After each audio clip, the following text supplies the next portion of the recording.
حضرت عباس سے کسی نے کہا تھا اللہ کی سب سے بڑی نعمت، تو بخاری اٹھانا، فرمانے لگے محمد نعمت اللہ، بخاری ہے بخاری، فرمایا محمد اللہ کی سب سے بڑی نعمت ہے، صلی اللہ، یہ سب سے بڑی نعمت ہے۔ کچھ کہر تو صحیح نہ یار۔ ایک مجھے کہنے لگا نہیں وہ 9 ربیع الاول کو آئے تھے، تو میں نے کہا 9 کو میلاد مناؤ، کوئی مسئلہ نہیں، 9 کو میلاد مناؤ، کوئی مسئلہ ہی نہیں، ہم تو سارا سال مناتے ہیں، بس 9 کو مناؤ نا بھائی۔ کون کہتا ہے عید نہیں ہم کہتے؟ میں نے کہا چلو جشن میلاد کہہ لیا کرو، میلاد ہی کہہ لو، یہ کہہ لو، تم نے خوشی منانی ہے تو محفل میلاد کہہ لو، نہ عید کہو، عیدیں 2 ہی ہیں۔ میں نے کہا نہیں وہ بھی تیری غلطی ہے، میرے نبی نے کہا ہر جمعہ میری امت کی عید ہے۔ اور قرآن پاک پڑھ، قرآن پاک پڑھ۔ حضرت عیسیٰ کہتے تھے یا اللہ جب تو من و سلوہ نازل کرے گا وہ دن ہمارے لیے عید کا دن ہوگا۔ اور سیاستہ پڑھ۔ حضرت عمر کہا کرتے تھے جس دن دین مکمل ہوا یوم اکملت، جس دن دین مکمل ہوا یوم اکملت لکم، یہ آیتیں نازل ہوئی تو فرمایا وہ دن ہمارے لیے عید کا دن تھا۔ یہودی ہمیں کہتے تھے یہ آیتیں ہم پہ آتی تو ہم عید مناتے، یہ بھی تیری غلطی ہے کہ عیدیں 2 ہی ہیں۔ رب جب بھی کسی کو دید کرائے وہ عید کا ہی دن ہوتا ہے، وہ عید کا ہی دن ہوتا ہے بھائی۔ ہمارے لیے سب سے بڑی عید یہ ہے، اس لیے کہ باقی عیدیں اسی عید کا صدقہ ہے صلی اللہ تعالی علیہ۔ تو عید میلاد النبی پہ اظہار مسرت کرنا، خوشی کا اظہار کرنا، خوشی کا اظہار کرنا، یہ تو ایمانی تقاضا ہے، یہ تو روح کا تقاضا ہے، یہ تو اندر اچھلتا ہے۔ شریعت جتنی ہمیں اجازت دیتی ہے اتنا ہم کرتے ہیں، اور کوئی میلاد کی محفل میں کوئی ایسا کام نہیں ہوتا جو شریعت سے ٹکراتا ہو۔ پہلے کیا ہوتا ہے؟ تلاوت، منع ہے قرآن پڑھنا۔ دوسرا کیا ہوتا ہے؟ اتنا درجہ ہے نعت کا، اب تو نہ نعت پڑھنے والے رہے نہ سننے والے رہے، دونوں میں ہی کمی ہے۔ اور میں اکثر کہتا ہوں نعت پڑھنا اتنا کمال نہیں جتنا سننا کمال ہے۔ سننے والا کوئی ہونا چاہیے، نعت سننا زیادہ معنی رکھتی ہے۔ اس کی وجہ یہ ہے کہ نعت پڑھنا صحابہ کی سنت ہے اور سننا محمد مصطفیٰ کی سنت ہے، اور سننے والے کا درجہ، ہاں تیرا درجہ زیادہ ہے اگر تو سمجھے تو۔ اور اتنا بڑا درجہ کہ حضرت احسان بن ثابت نعت پڑھے تو نبی پاک اپنی چادر ممبر پہ بچھائے اور وہ میں نیچے نہ پاڑ، ادھر میرے ممبر پہ بیٹھ کے پاڑ۔ یہ کوئی معمولی بات ہے؟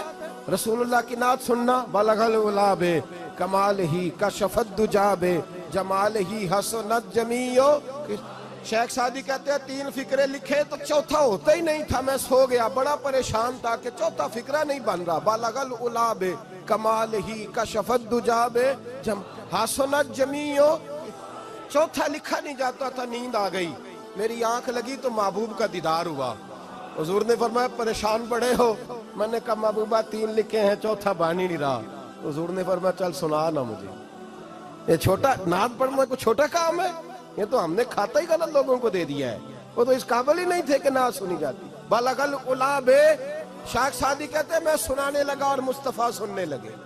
بلغ العلا بے کمال ہی کشفت دجا بے جمال ہی حسنت جمیع خصال ہی۔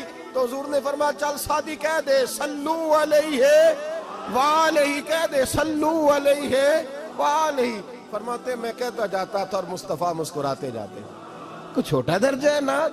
نعت تو ایمان ہے، نعت تو طاقت ہے، نعت تو تیری روح کو بیدار کرتی ہے، پر شرط ہے نعت ہو، شرط ہے، شرط یہ تقاضا ہے میں نعت ہو، وہ نہ ہو کہ نعت پڑھے نا۔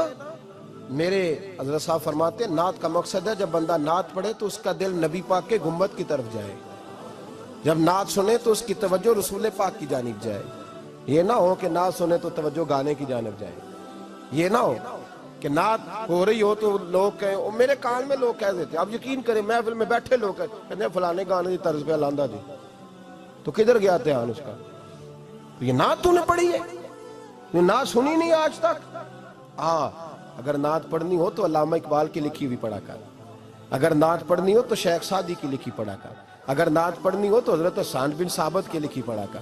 اور اگر تیرا دل کرے کہ نعت بھی ہو، جذبات بھی ہو، حسن بھی ہو، علم بھی ہو، عمل بھی ہو، قرآن بھی ہو، حدیث بھی ہو، تو پھر امام محمد رضا فاضل بریلوی کی پڑھا کر، پھر اعلیٰ حضرت کی پڑھا کر، تجھے پتہ چلے چمک تجھ سے پاتے ہیں سب پانے والے، میرا دل بھی چمکا دے چمکانے والے۔ اعلیٰ حضرت کہنے لگے یا رسول اللہ میری سفارش نہ کرو، ڈر لگتا ہے، ڈر لگتا ہے، قیامت کی رات بڑی گہری ہے، سفارش نہ کرو اس طرح کرو میرا بازو پکڑو اور جنت تک پہنچا کے آؤ، میرا بازو پکڑو اور جنت تک. کہتے ہیں میں مجرم ہوں آقا مجھے ساتھ لے لو. سونے نہ ڈر لگتا ہے. وہ بچہ کہتا ہے میں نے نہیں باہر جانا اندھیری رات ہے، ابا جی نال چلو. تو بلا مثال بلا تشبیہ صرف سمجھانے کے لیے، کسی کوئی بڑا ساتھ ہو تو ڈر نہیں لگتا. تو یہ نعت ہے نا، چمک تجھ سے پاتے ہیں سب پانے والے، میرا دل بھی چمکا دے چمکانے والے. کہتے ہیں یا رسول اللہ محشر کی رات بڑی گہری ہے، میں مجرم ہوں آقا مجھے ساتھ لے لو کہ رستے میں ہیں جا بجا تھانے والے.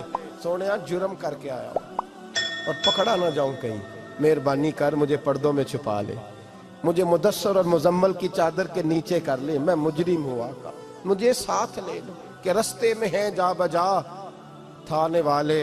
اور پھر تڑپ اٹھے، کہنے لگے کوئی یہ نہ سمجھے وہ چلے گئے، تو زندہ ہے واللہ تو زندہ ہے واللہ، میری چشم عالم سے چھپ جانے والے، میری چشم عالم سے چھپ جانے